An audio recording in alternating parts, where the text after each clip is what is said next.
Let me quote to you Rule 23B of the Registration of Electors Rules 1960, under which presumably the CEO Karnataka as well as the Election Commission itself is demanding an oath. This is what it says, and I'm quoting. The registration officer may in his discretion, and I'll repeat those critical words, may in his discretion require that the evidence tendered by any person shall be given on oath and administer an oath for the purpose. This is an option. It is discretionary. It is not mandatory. The word used is may, not shall, not must.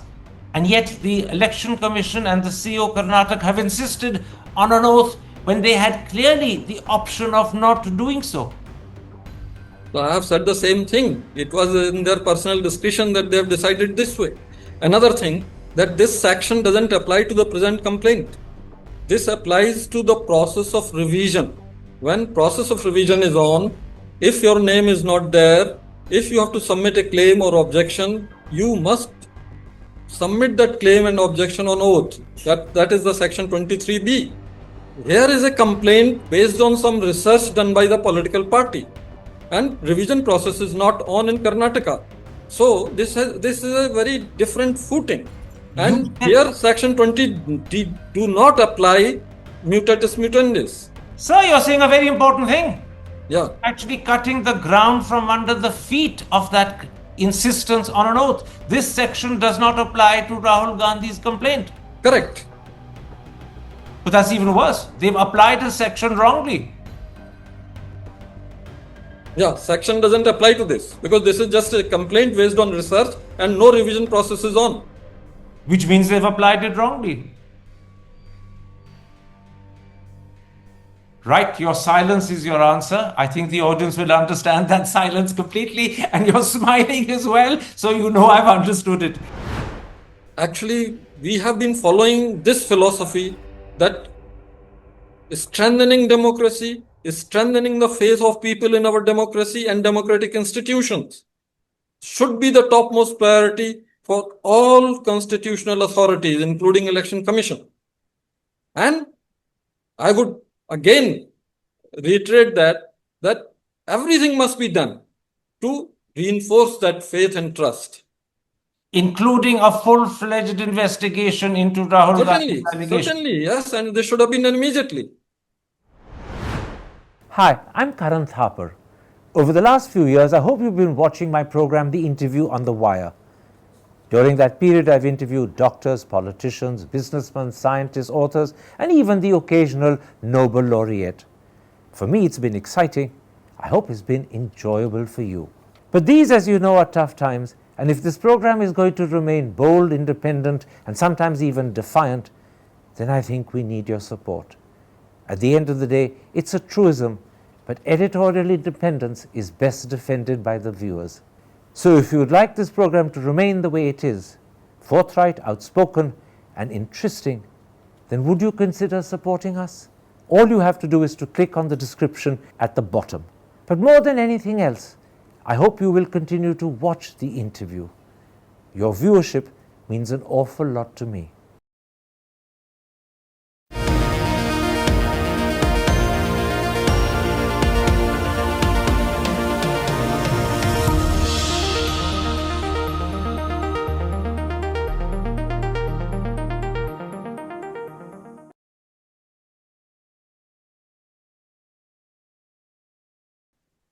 Hello and welcome to a special interview for The Wire. In a video presentation last week, Rahul Gandhi made some deeply disturbing allegations about fraudulent voters in the Mahadevapura Assembly constituency of Bangalore. So far, those allegations haven't got the attention they deserve. Instead, they've been seemingly dismissed by the Election Commission, who's asked Gandhi to swear an affidavit on oath regarding his allegations or to apologize. So today we ask fundamental questions. How serious and credible are these allegations? How should the Election Commission have responded to them? And what do they reveal about the state of electoral rolls in India? These are issues that go to the very core of our democracy. If we claim to be the mother of democracy, as the Prime Minister has repeatedly asserted, we have to answer these questions. Joining me now is former Chief Election Commissioner O.P. Rawat. Before I speak to Mr. Rawat, here is a brief recap of Rahul Gandhi's revelations. नमस्कार, मैं राजनीतिक परिवार में पैदा हुआ। जब मैं छोटा सा था 1980 में प्रियंका और मैं घर में लेई बनाते थे, रात को निकलकर पोस्टर चिपकाते थे। चुनाव समझता हूं, 20 साल से मैं स्वयं चुनाव लड़ रहा हूं। पोलिंग कैसे होती है, पोलिंग बूथ कैसे मैनेज किया जाता है, वोटर लिस्ट, फॉर्म 17, ये सब मैं गहराई से समझता हूं। कुछ समय पहले हमें दाल में काला लगा। चुनाव के नतीजे आते थे, मूड एक तरीके का होता था, रिजल्ट दूसरे तरीके का। मुझे याद है उत्तराखंड में हम चुनाव हारे। बाद में मैंने कैंडिडेट से पूछा कि जहां रोड शो हुआ था वहां जाके देखिए हमें कितने वोट मिले। हजारों लोग आए थे, पोलिंग बूथ में किसी ने वोट नहीं किया। यह असंभव था, यह हो ही नहीं सकता। उसके बाद छत्तीसगढ़ और मध्य प्रदेश के रिजल्ट, हमें लगा कुछ ना कुछ गलत हो रहा है। 2018 में मध्य प्रदेश में चुनाव होता है, हम जीतते हैं। हमारी सरकार चोरी हुई थी। 2023 में चुनाव होता है, मैंने अपने आंखों से भारत जोड़ो यात्रा में देखा, भयंकर एंटी इनकम्बेंसी, और हमें 65 सीट मिलते हैं। इम्पॉसिबल, हो ही नहीं सकता। और फिर महाराष्ट्र में पहली बार हमें सबूत मिला। विधानसभा और लोकसभा के बीच में जादू से नए वोटर आते हैं, और जहां भी इन नए वोटर्स ने वोट किया वहां वोट बीजेपी को गया। महाराष्ट्र चुनाव के बाद जब हमें डाउट हुआ, हमारे गठबंधन के सारे नेताओं ने प्रेस कॉन्फ्रेंस किए और हमने इलेक्शन कमीशन से कहा कि आप हमें वोटर लिस्ट दीजिए, वीडियो रिकॉर्डिंग दीजिए। इलेक्शन कमीशन ने मना किया। ना उन्होंने हमें वोटर लिस्ट दी और ना उन्होंने वीडियो रिकॉर्डिंग दी। डाउट हुआ, क्यों नहीं दे रहे, क्या कारण है? तो हमारे दिमाग में सवाल उठा, क्या इलेक्शन कमीशन बीजेपी की मदद कर रहा है? क्या इलेक्शन कमीशन ही इलेक्शन को चोरी करवा रहा है? इसके बाद हमने एक टीम सेटअप की और हमने उन्हें कहा कि आप जाइए, एक कंस्टिट्यूएंसी में जाके ढूंढिए, सच्चाई ढूंढिए, किस प्रकार से चीटिंग की जा रही है, किस प्रकार से ये काम किया जा रहा है और कौन कौन इस काम को कर रहे हैं। सबसे महत्वपूर्ण बात यह है कि इलेक्शन कमीशन डिजिटल डेटा नहीं देता है, फिजिकल डेटा देता है। मतलब लाखों कागज में वोटर लिस्ट दे देगा, मगर डिजिटल वोटर लिस्ट किसी को कभी नहीं देता है। क्यों नहीं देता? कारण क्या है? कारण है कि अगर डिजिटल डेटा मिल जाए तो इलेक्शन कमीशन की सच्चाई पूरे देश को पता लग जाएगी। हमने टीम को बताया, मैंडेट दी कि आप जाके चेक कीजिए, आप 5-7 सीटों पे पता लगाइए कि चीटिंग हुई, और अगर हुई तो कैसे हुई। टीम ने हमें एक दिन बताया कि 5-7 सीटों पे काम किया ही नहीं जा सकता। क्यों? मैंने उनसे पूछा क्यों नहीं किया जा सकता। उन्होंने मुझे ये कागज दिखाए। ये जो कागज हैं, ये एक लोकसभा के कागज नहीं है, ये एक विधानसभा के कागज है, और इन कागजों को हमने मैन्युअली सॉर्ट करना पड़ा। और पूरा का पूरा काम जो हुआ है, इसमें 6 महीने लगे हैं, और एक असेंबली सीट में हम ये काम कर पाए हैं। क्यों? क्योंकि डिजिटल डेटा नहीं दिया जाता। अगर इलेक्शन कमीशन ने हमें डिजिटल डेटा दिया होता तो हम ये कार्रवाई पूरे देश में, हर लोकसभा में, हर विधानसभा में 15 मिनट में करके दिखा देते। हमारे पास अनलिमिटेड रिसोर्सेज नहीं है, इसलिए हमने ये रिसर्च सिर्फ एक लोकसभा में, एक विधानसभा सीट में की। मगर मुझ में अब पूरा भरोसा है कि ऐसी 100 से ज्यादा सीटें हैं हिंदुस्तान में। जो यहां हुआ है उन सीटों में भी हुआ है। और याद रखिए, अगर बीजेपी को 10-15 सीटें कम आती तो आज नरेंद्र मोदी प्रधानमंत्री नहीं होते, इंडिया गठबंधन की सरकार होती। जांच ने 5 तरीके की चोरी पकड़ी है। डुप्लीकेट वोटर, जिसका मतलब एक वोटर के नाम वोटर लिस्ट में अनेक जगह आ रहे हैं। फेक एड्रेस, मतलब एड्रेस है ही नहीं, या फिर house number 0। Bulk voter in single address, मतलब एक छोटे से घर में 40, 50, 60 लोग रह रहे हैं। इनवैलिड फोटोज, छोटी सी फोटो है या फिर फोटो ही नहीं है, और वो जो छोटी फोटो है वो दिखती भी नहीं है। कौन है, किसका चेहरा है, नहीं पता लग सकता। Misuse of form 6। Form 6 first time voters के लिए होती है, मतलब जिनकी एज 18-20 साल की हो, मगर वोटर लिस्ट में 90 साल के लोग फॉर्म 6 का प्रयोग कर रहे हैं। चुनाव में 6,50,000 वोटर थे, उसमें से 1 लाख चोरी के थे। अब मैं आपको 5 उदाहरण देता हूं। ये देखिए गुरकीरत सिंह डांग, इसका नाम 4 अलग अलग बूथों पे आता है। ये कैसे हुआ और क्यों हुआ? एक और उदाहरण, विशाल सिंह, वाराणसी में वोटर लिस्ट में नाम है और बेंगलोर में 2 बार वोटर लिस्ट में नाम आता है। क्या ये वाराणसी में वोट कर रहे हैं या बेंगलोर में वोट कर रहे हैं या दोनों जगह वोट कर रहे हैं? एक और उदाहरण देखिए, हाउस नंबर 0। तो आपने कभी सुना है हाउस नंबर 0? हमने तो नहीं सुना था, मगर बेंगलोर में हजारों हाउस नंबर 0 हैं वोटर लिस्ट पे। हाउस नंबर 35 की कहानी सुनिए। छोटा सा घर है, ज्यादा से ज्यादा 4 लोग रह सकते हैं, मगर इस 35 में 80 लोग वोटर लिस्ट में रजिस्टर्ड है। ये ईआरओ ने कैसे अप्रूव किया, क्यों अप्रूव किया, पता लगाना है। अच्छा, अब ये देखिए वोटर लिस्ट, इनकी फोटो देखिए, या फोटो है ही नहीं या फिर छोटी छोटी फोटो है जो दिख नहीं सकती। इन वोटर आईडीज पे वोट दिया गया है। अब मैं आपको बताता हूं शकुन रानी की कहानी। फर्स्ट टाइम वोटर बनी है, 70 साल की आयु है। एक बार फॉर्म 6 का प्रयोग किया और उसके कुछ ही महीने बाद दूसरी बार फॉर्म 6 का प्रयोग होता है। 2 बार इनका नाम वोटर लिस्ट में आता है और फर्स्ट टाइम वोटर की लिस्ट में आता है। ये फर्स्ट टाइम वोटर हो ही नहीं सकती। तो क्या शकुन रानी जी ने वोट किया या किसी और ने शकुन रानी जी के लिए वोट किया? ये ही छुपाने के लिए सीसीटीवी का डेटा हमें नहीं दिया जा रहा है। और ये शकुन रानी जी अकेली नहीं है, ऐसे हजारों लोग हैं जिन्होंने फॉर्म 6 का प्रयोग करके 2-3 बार वोटर लिस्ट में नाम डाला है। हमने पहले इलेक्शन कमीशन से इलेक्ट्रॉनिक वोटर लिस्ट मांगी थी, सीसीटीवी फुटेज मांगी थी। उन्होंने अपना काम नहीं किया, हमें नहीं दिया।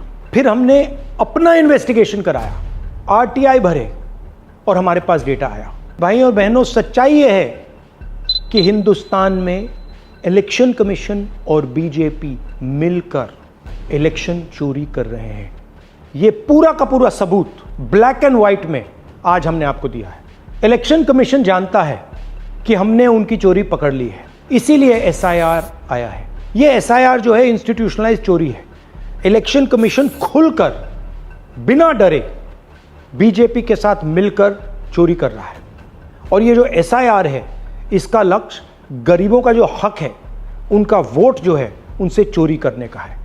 मैं आपको एक और बात बताना चाहता हूं। इस पूरी इन्वेस्टिगेशन में हमने वोटर एडिशन को देखा है, मगर जितना एडिशन होता है शायद उससे ज्यादा डिलीशन होता है, सबट्रैक्शन होता है। तो ये सिर्फ एक मेन तरीका हमने पकड़ा है, दूसरे तरीके पे हमने इन्वेस्टिगेशन की ही नहीं अभी। मैं इलेक्शन कमीशन और इलेक्शन के ऑफिसर्स को साफ कह रहा हूं, आप जो कर रहे हो गलत कर रहे हो। ये ट्रीजन है, देश के खिलाफ है। ये मत भूलिए, टाइम आएगा हम आपको पकड़ेंगे, बचने वाले नहीं हो। It is critical that we expose voter चोरी। Mr. Rawat, in a widely viewed video presentation, Rahul Gandhi has made some deeply disturbing allegations about fraudulent voters in the Mahadevapura Assembly constituency of Bangalore. He's revealed that for 5 different reasons, which he has spelt out in detail, there are over 1 lakh allegedly fraudulent voters on the electoral rolls of this one single assembly constituency. And my first question is a simple question. As a former chief election commissioner, how do you respond to what Rahul Gandhi has revealed? Generally, Election Commission had a convention that whenever such allegations are made at a senior level, Election Commission would immediately inquire, investigate at the ground level, and put all the facts found during that investigation in public domain, so that whole country knows as to what is what.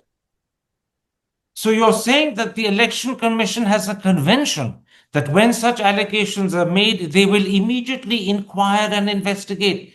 Unfortunately, that is not what the Election Commission has done. You're right. They are seeking something in writing on oath, or they are seeking an apology. Either way. Are you therefore saying that the Election Commission's response, when they are seeking an affidavit on oath, is the wrong response? I won't say wrong. They are not following the convention. They are rediscovering the wheel. When you say they're not following the convention and they're rediscovering the wheel, they have chosen to act in this instance very differently to how they have acted in the past. True, that can be said. Why do you think they're doing that?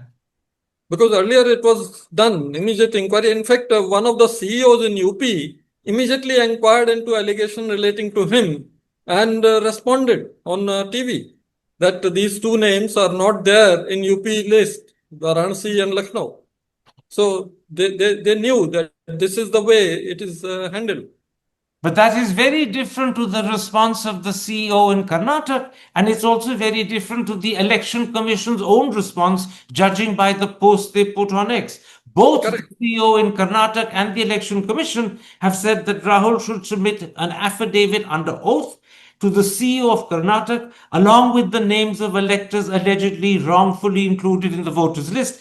And they added that if he does not do so, he should stop arriving at absurd conclusions and misleading the citizens of India. According to sources, they've also called for an apology. Very correct. This is what has happened. And one thing I would like to point out here that some errors in voter list doesn't mean that these votes could have been cast on behalf of those people whose names are wrongly included or on wrong addresses, because the process of voting from electoral roll to polling station is very elaborate with very many checks and balances, and therefore Election Commission took that argument that just by saying that these names are duplicate, these names are at wrong addresses, you should not be concluding that all these votes have been cast. You made a very important point when you said that the Election Commission was not following convention in its response, that it was reinventing the wheel. In other words, it was doing something for the first time that it had not done previously. Yeah. Do you believe that it should have actually followed convention? If they had followed the convention, the issue would have died down within one day. Now it is troubling everyone and giving a lot of fodder to media as well for so many days. But that's a very important thing you're saying, Mr. Rawat. If they had followed convention, the issue would have died down within 24 hours. In other words, they did the wrong thing. They have allowed this issue to develop into a big controversy. They could have nipped it in the bud. I won't say that they did the wrong thing. In their own wisdom, they must be right. What is the fallout? I'm just pointing out to that this is the fallout, that the issue is simmering, continuing. It is in the media, it is being talked about the whole country. There has been procession, all those things are there. And you're saying that the Election Commission has allowed that to happen? Because of Election Commission's stand, this is happening. They don't have to allow or disallow because they have no authority on that. Wasn't it therefore the wrong stance? I won't say wrong because Inadvisable? I would say yes. Being a former chief election commissioner, I would say that yes, it was inadvisable. In fact, if issue was resolved immediately, it would have been the best. Let's come back to the key issue that Rahul Gandhi has raised. Errors, multiple errors in the electoral rolls. How common are errors in the electoral rolls? Actually, here comes a very important point in your question. The manpower available with the Election Commission for conduct of elections, for revision of electoral rolls, for preparation of electoral roll, for revision process, this manpower comprises different level of capacities. Some employees who are put on these duties are outstanding, excellent. They have been given multiple times training, but there will be few, there will be in fact many, I would say, who who would not have had that kind of capacity building training, who would not have had that kind of educational endowment with them. They might have work pressures because these are not people who are working only for election commission.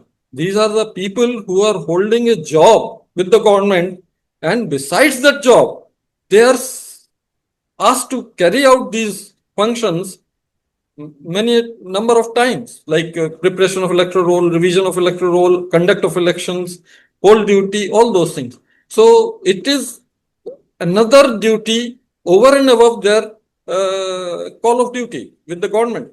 So you're saying multiple errors creep into the electoral rolls because of poor quality manpower.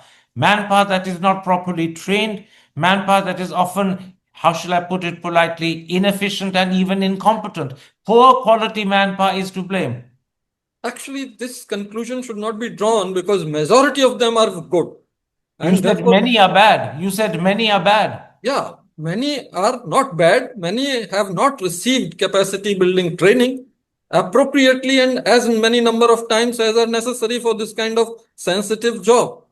Let me put this to you. If many people, and you use the word many, if many people haven't got the training for a sensitive job, why are they being used?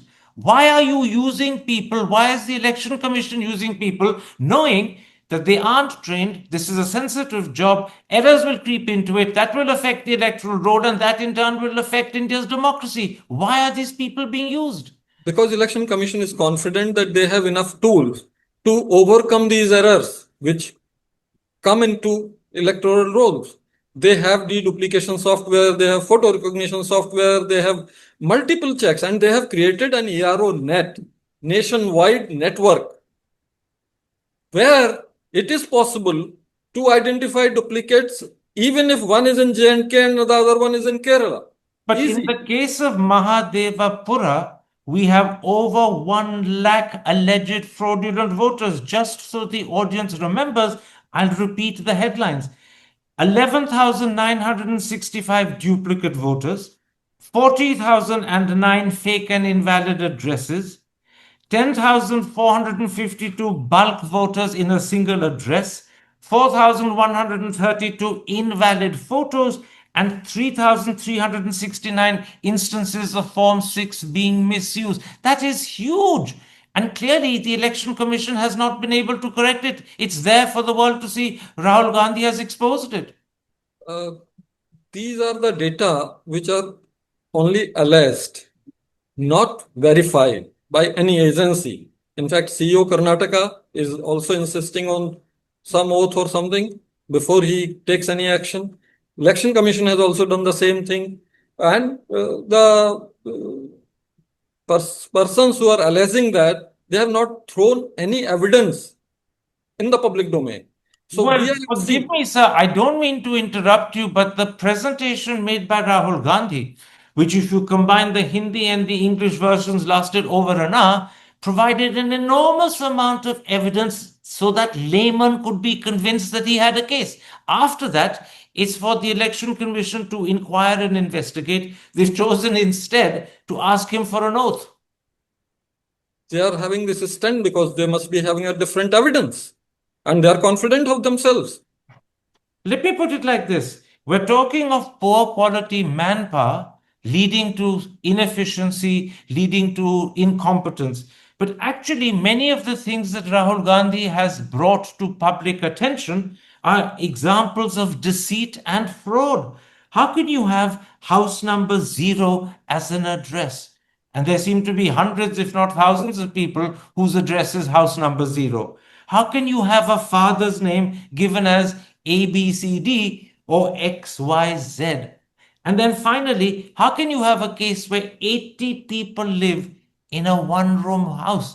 To most people, that looks like deceit and fraud, not incompetence and inefficiency and poor manpower. Actually, neither incompetent nor poor. I will again repeat that it is lack of adequate training, lack of adequate educational endowment, pressures of their main duty with the government, and this additional work. That is one. Second is, we had this kind of an allegation in Andhra Pradesh, Hyderabad, erstwhile, now Telangana, that all these things were there. That on one address, 200 voters, on another address, 300 voters, zero address, all kinds of allegations were there. And at that time, we commissioned investigation on the ground, that there will be teams going to these polling station areas and requested the complainant, requested other political parties to depute their representatives with each team. And these people did survey for 3 days. And you will not believe that not a single allegation was found correct in Hyderabad. And matter subsided there. But how different is the response you followed in the case of Hyderabad to the response the Election Commission is following in the case of Rahul Gandhi's allegations? You say you commissioned an immediate investigation. You invited the political parties to cooperate. In other words, you were willing, more than willing, you were ready to investigate thoroughly. And the good result was it was found to be that there were no problems. That is so different to what the Election Commission has done this time. Instead of being ready and willing to investigate, they are demanding oaths under affidavit from Rahul Gandhi and apologies. So this is a personal choice. Having a lot of confidence in yourself, in your data, in your evidence, you can make either of the two. Like go like us, that commission the investigation, get it done quickly and extinguish the flame immediately. They are thinking that they are right and they are asking for either oath so that they can penalize him when it is found wrong. We can't say because it is their personal discretion.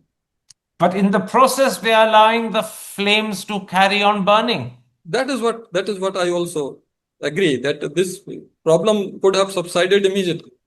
And secondly, to use the language you use, they want an oath so that they can penalize and punish him when he's found to be wrong. In other words, there is a certain element of vindictiveness behind their response. Because oath means whenever you are stating anything on oath and if it is found wrong, it is a punishable offense. That's why I said that. Let me quote to you Rule 23B of the Registration of Electors Rules 1960, under which presumably the CEO Karnataka as well as the Election Commission itself is demanding an oath. This is what it says, and I'm quoting. The registration officer may in his discretion, and I'll repeat those critical words, may in his discretion require that the evidence tendered by any person shall be given on oath and administer an oath for the purpose. This is an option. It is discretionary. It is not mandatory. The word used is may, not shall, not must. And yet the Election Commission and the CEO Karnataka have insisted on an oath when they had clearly the option of not doing so. So I have said the same thing. It was in their personal discretion that they have decided this way. Another thing, that this section doesn't apply to the present complaint. This applies to the process of revision. When process of revision is on, if your name is not there, if you have to submit a claim or objection, you must submit that claim and objection on oath. That is the section 23B. Here is a complaint based on some research done by the political party, and revision process is not on in Karnataka. So this is a very different footing. And here section 20 do not apply mutatis mutandis. Sir, you're saying a very important thing. Yeah. Actually cutting the ground from under the feet of that insistence on an oath. This section does not apply to Rahul Gandhi's complaint. Correct. But that's even worse. They've applied a section wrongly. Yeah, section doesn't apply to this because this is just a complaint based on research and no revision process is on. Which means they've applied it wrongly. Right, your silence is your answer. I think the audience will understand that silence completely, and you're smiling as well, so you know I've understood it.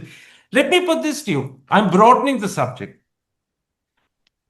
How common are the sort of errors that Rahul Gandhi has highlighted? Is it the case, because this is what you told me in our telephone conversation 2-3 days ago, that electoral rolls all over the country will have similar discrepancies and errors? Do you stand by that? Similar discrepancies, but not to that extent. Numbers will be minuscule, not this kind which has been alleged. And that is why I said these are unverified allegations, so we should not take them on the face value. Let's leave the quantum of errors aside for a moment, but you're saying similar errors. Duplicate votes, fake and invalid addresses, bulk voters in a single address, invalid photos, misuse of Form 6. Similar errors will exist in electoral rolls right across the country. You are saying that? Yeah, maybe there. Maybe there, not necessarily that everywhere it will be there. Maybe there, and that is why Election Commission has made efforts to bring deduplication software, to bring photo recognition software, to bring the whole country under one net, so that just one click of a button will give all the names which are similar demographic entries. So every tool with Election Commission is to prevent these things. There's a second corollary I want to draw from what you've been saying for the last 19 minutes to me. Unlike the Election Commission, who are challenging Rahul Gandhi to provide an affidavit on oath, and therefore their position is one of skepticism and doubt, you are much more readily accepting what he's saying. You're not questioning and disputing it. You're simply saying, this is what you've made available. We should investigate and find out the truth. Your response is very different in tone, tenor, manner, and content to the Election Commission's. Yeah, I've already told that we followed this kind of convention, that investigate immediately and put all the facts in public domain, so that the people's faith in the Election Commission, the whole process of election, conduction of election and preparation of electoral rolls remains intact. You know, earlier you said that the Election Commission's response was inadvisable. You agreed that they are allowing the flames to carry on burning. Is it also an unfortunate response? From the country's point of view, yes, this can be said. From the country's point of view is the most important point of view of all, isn't it? Yeah, it is. It appears to be unfortunate because so many days have passed and things are just simmering. So in terms of the national interest, this is both inadvisable and unfortunate. I would tend to agree that it should have been avoided. Is it too late for the Election Commission to change its position? No, never. Correcting a position and setting things right as soon as possible is always good for Election Commission, for our democracy. So you're saying even now, yeah, it can be 5 done. or 6 days after Rahul Gandhi made his so-called evidence available to the country, the Election Commission can change its position and it can order an investigation, which is what you did in the case of Hyderabad. If they feel agreeable to this, I think it is the alternative available. Let me ask you at this point, as a former Chief Election Commissioner, what is your advice to Mr. Ganesh Kumar and his two colleagues? Would it be, please think carefully, change your position, order an investigation, stop challenging Rahul Gandhi to give an affidavit on oath? I would not add any political color to it. I would only like to say that Election Commission, in their own wisdom, should take a course where common voter doesn't become skeptical of the whole process of preparation of electoral roll, conduct of election, or conduct of any poll-related exercise by the Election Commission. Let me at this point, when you're talking about the fact that the common voter should not become skeptical and lose trust and faith in elections, let me at this point quote to you what two of the country's top papers have said in their editorials. The Hindu has said that what Rahul Gandhi has revealed demands careful examination, not wholesale dismissal. The paper adds the ECI has adopted an unnecessarily defensive stance. And then the Hindustan Times has said the ECI should consider giving a more reasoned response rather than resorting to technicalities.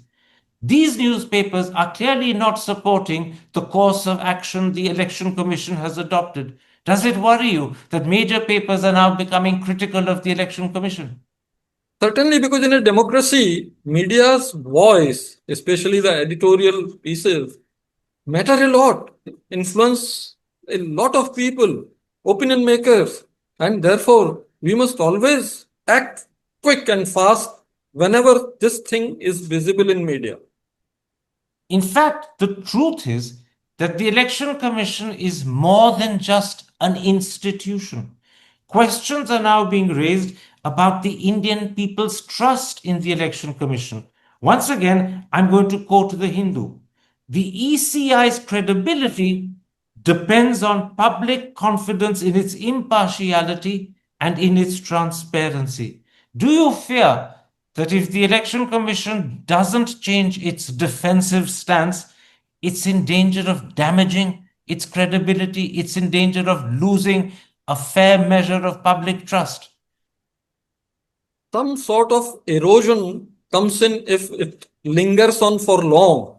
And I would give an example that when campaign against EVM in 2017 was launched, after UP, Punjab, Uttarakhand elections, Election Commission went many miles ahead and went to the villages, bastis with EVM, VVPAT, everything, and asked the local educated boys to become presiding officer, polling officer, handle the equipment, and keep a register so that whosoever votes for whom is also recorded on register, recorded on VVPAT slip, recorded electronically. And then they were asked to, after completion of polling, they were asked to declare result as per the register, as per the VVPAT slip, as per the electronic count. And I visited one of such village camp. At the end of the counting, whole village was euphoric. They were saying EVM Jindabad, kind of thing, that their own children have operated these and found everything correct, everything matching. So to bring this confidence to people against the campaign being launched by political parties, we went that many miles forward. That is precisely what the Election Commission has not done in this case. Once again, like the Hyderabad example you gave me a little while ago, you've given another example about how the Election Commission went many, many miles ahead to overcome people's concerns, fears, reservations, doubts about EVMs. But once again, it underlines the fact that this time round, the Election Commission's response has been very different. True, you are saying. Let me ask you one more question. Why can't the Election Commission agree to give electoral rolls in a machine-readable digital format? If they did that, 99% of the problems, allegations, doubts, concerns would probably disappear. I don't think, Karan. In fact, this decision was taken when we were there at the commission. That if we put digitally made electoral roll in public domain, there will be a lot of problem. And in fact, we saw the problem even then. Somebody from Kathmandu, somebody from Manila, somebody from some other place, they tried to hack our database. And therefore, certain advised the Election Commission that this kind of sensitive database must not be put in digital mode. You should convert it into PDF. You should convert the PDF into an image, and only the image should be put up in the public domain. And since then, it is continuing that way, that only the image of a PDF is put so that nobody can reconvert it to the digital mode. If you want to make a digital electoral roll, you will have to key in every name, everything. Only then a digital electoral roll will be available to you. And many parties have done that. So you're saying fear of hacking is why the Election Commission doesn't put out electoral rolls in a machine-readable digital format. It's fear of hacking. That is one. Second thing, manipulation. To corroborate any allegation of this kind, you can just manipulate the digital electoral roll and say, this is the printout with us and this is what is happening. Tell me then, why has the Election Commission decided that CCTV footage will be deleted after 45 days. That one decision has bred suspicion. That is very different footing. CCTVs, etc., were brought in by Election Commission to make the whole process of polling transparent at all levels for all stakeholders. And once the poll is over and no election petitions are filed, it will be a burdensome thing to keep this data unnecessarily. And therefore, generally, this data was not always available with every RO, every returning officer for 5 years. Many people will delete this after 1 year. Many CEOs will delete it after 2 years. Like that, it was happening. But now it's being deleted after 45 days. Yeah, once election petitions are not filed, then that data remains redundant because nobody needs it. Let me make a suggestion. Why not keep the data from one election till the next election, whether it's at the assembly level or the Lok Sabha level? In other words, the data of one election will be kept until the next election for that particular organization is held, for 5 years, in other words. Karan, not even the polling data is kept for 5 years. Even the polling data in EVM, VVPAT, etc. is not kept for 5 years. Only for those constituencies where any election petition is filed, this data is kept for 5 years. Otherwise, that data is deleted. In other words, the position that you've adopted is the following.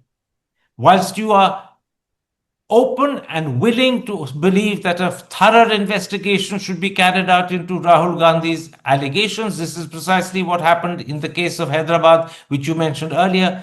You don't support, however, his demand that electoral rolls should be made available in a machine-readable digital format, nor do you support his demand that CCTV footage should not be deleted after 45 days. Those two demands you don't support, but you do support the demand for a thorough, full-fledged investigation. I want support that electoral roll should be put in digital form in public domain because it has got many issues. It makes the whole database vulnerable and manipulable, which may cause more and more complaints, which Election Commission will find it difficult to handle.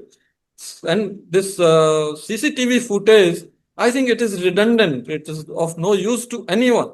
Because if you continue doing research on CCTV footage, you may see many things which are not really relating to polling, not really relating to process, but relating to some misconduct of some election-related employee somewhere. Okay, let me end this interview, Mr. Rawat, by, in a sense, going back to the issue that I raised when I asked you a question and you deliberately didn't answer. You smiled, and when I said your silence is your answer, your smile agreed with me. This issue is much more than just about electoral rolls. It's more than just about an election. It's more than actually the Election Commission. This issue touches fundamentally on the credibility of our democracy. Would you accept that in the bigger national interest, it is time for the Election Commission to change its posture, to agree to a full investigation, and reassure the country that what Rahul Gandhi has raised may not necessarily be true, but you have to go through that process to reassure them. In the wider national interest, I'm asking you to repeat what you did earlier. Would you say this is now an important issue? Actually, we have been following this philosophy that strengthening democracy is strengthening the faith of people in our democracy and democratic institutions. Should be the topmost priority for all constitutional authorities, including Election Commission. And I would again reiterate that everything must be done to reinforce that faith and trust. Including a full-fledged investigation into Rahul Gandhi's allegations. Certainly, yes, and they should have been done immediately. Mr. Rawat, thank you very much for the openness and fullness with which you've spoken. I'm going to repeat some of the headline points you've made because I think it's important they should remain at the top of the mind of the audience. You said that the Election Commission should have immediately inquired and investigated into Rahul Gandhi's allegations. You said its response, insisting upon an affidavit on oath, was inadvisable and unfortunate. And you said it is an extremely sad situation if the Election Commission should start losing the trust of the people of India, because that would affect the sincerity and credibility of our democracy. I thank you, Mr. Rawat, for the time you've given me. Take care. Stay safe. Thank you. Hi, I'm Karan Thapar.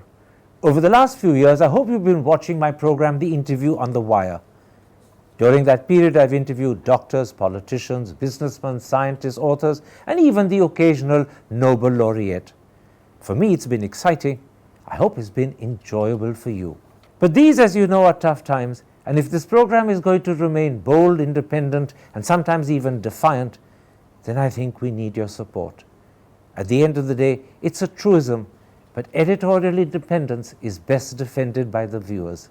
So if you would like this program to remain the way it is, forthright, outspoken, and interesting, then would you consider supporting us? All you have to do is to click on the description at the bottom. But more than anything else, I hope you will continue to watch The Interview. Your viewership means an awful lot to me.